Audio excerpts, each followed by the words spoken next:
আজকে যারা কোরআনের আলোচনা করে সত্য কথা বলে তাদেরকে বলা হয় বিদ্রোহী। কোরআনের সত্য কথাগুলো যখন তুলে ধরা হয় তখন তারা বলে বিপ্লবী। কোরআনের সত্য কথাগুলো যখন বলা হয় তখন তারা বলে মৌলবাদী।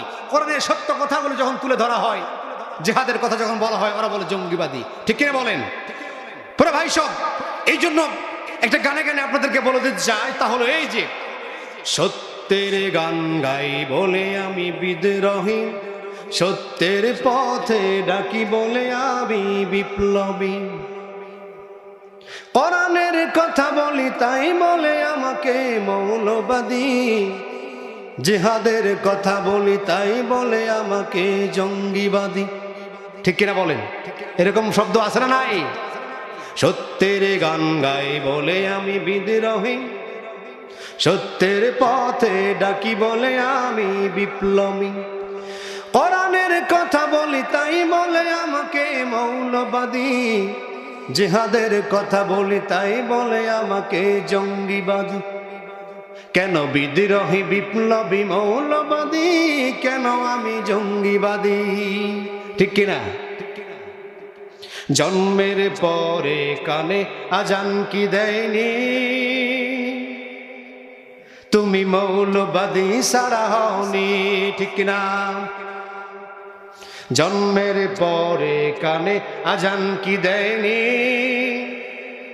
তুমি মৌলবাদী ছাড়া হওনি। তবে মরণের পরে জানাজা পড়াবে, তবে মরণের পরে জানাজা পড়াবে, তখন কোথায় পালিয়ে যাবি? কথা বলেন, কথা বলেন। এরকম আছে না, হুজুর দেখলেই চোখ বাঁকা হয়ে যায়। কি বলেন? আলেম ওলামা দেখলেই চোখ টেরা হয়ে যায়, গা জ্বলে, এরকম লোক আছে না নাই? ওই ভাইরা যখন খাটিয়ার উপরে শুয়ে যাবে, জানাজাটা পড়াবে কে বলেন তো? কথা বলেন। এখন খাটিয়ার উপর থেকে দৌড় মারার সুযোগ আছে? তবে মরণের পরে জানাজা পড়াবে, তবে মরণের পরে জানাজা পড়াবে, তখন কোথায় পালিয়ে যাবি? কেন বিদ্রোহী, বিপ্লবী, মৌলবাদী, কেন আমি জঙ্গিবাদী? আরেক শ্রেণী মানুষ আছে, দেখলেই দেখবেন কি টুপিদারি দেখলেই তালেবান। আছে না নাই? এরকম কথা বলে কি বলে না? টুপিদারি দেখলে কি গাজালে উঠে না? আচ্ছা বলেন তো, এই যে বিশ্বকাপ খেলা হচ্ছে এখন, এই বিশ্বকাপ খেলায় আর্জেন্টিনার জার্সি আমাদের সমাজের যুবকেরা গায়ে আছে না নাই? ব্রাজিলের জার্সি গায়ে আছে না নাই? একটা দলকে ভালোবাসতে তাদের জার্সি গায়ে লাগাতে হয়। এটা বোঝাতে চাচ্ছে যে আমি অমুককে ভালোবাসি, অমুক দলের সাপোর্টার। ঠিক কিনা বলেন? প্রিয় ভাইয়েরা, বাংলার যুবকেরা শুনে রাখো, আজকে আর্জেন্টিনার সাপোর্টের জন্য তুমি আজকে গায়ে জার্সি লাগিয়ে আর্জেন্টিনার দেশকে ভালোবাসছো, খেলোয়াড়দের ভালোবাসার বহিঃপ্রকাশ ঘটাচ্ছ। ব্রাজিলের জার্সি গায়ে দিয়ে তুমি ব্রাজিলের ভালোবাসার বহিঃপ্রকাশ ঘটাচ্ছ।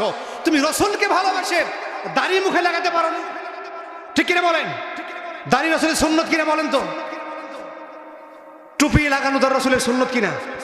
হ্যাঁ, এইটা লাগাতে পারো না। ব্রাজিলকে ভালোবেসে গায়ে জার্সি লাগাতে পারো, আর্জেন্টিনাকে ভালোবেসে গায়ে জার্সি লাগাতে পারো, রসুলকে ভালোবাসে মাথায় টুপি এবং দাড়ি রাখতে পারো না। এই তোমরা মুসলমান। ঠিক কিনা বলেন? প্রিয় ভাই সব আসুন, এলে সব ভণ্ডামো ছেড়ে দেন। প্রিয় যুবকেরা, কোরআনের ছায়া ধরে চলে আসো। তোমার জন্য দূর রাসূল সাল্লাল্লাহু আলাইহি ওয়াসাল্লাম দুটো হাত বাড়িয়ে এখনো মদিনার মাটিতে শুয়ে শুয়ে দুটো হাত বাড়িয়ে দেয়। ঠিক কিনা বলেন? প্রিয় ভাইয়ের আমার, ওরে কি মনে করে ওই হনুমান, দাড়ি টুপি দেখলেই তালেবান। আছে না নাই?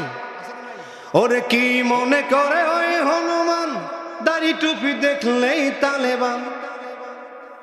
তবে সিংহের চেয়েও বেশি ভয় পায়, তবে সিংহের চেয়েও বেশি ভয় পায় মাথায় পাগড়ি দেখে যদি। কেন বিদ্রোহী, বিপ্লবী, মৌলবাদী, কেন আমি জঙ্গিবাদী? আমাদের সমাজে এক শ্রেণী মহিলা এরকম নারীরা আছে না নাই? ইসলামের কথা শুনলেই, পর্দার কথা শুনলেই কি হয়? ওদের গা জ্বালা পোড়া করা আছে না নাই? ওরে বেহায়া নারীর ওই কেমন কথা, ইসলাম মানে ওদের মাথা ব্যথা।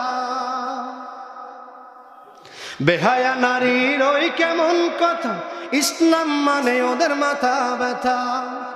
পর্দার কথা যদি বলি, ওরে পর্দার কথা যদি বলি, তখন হই আমি ফতুয়াবাজি।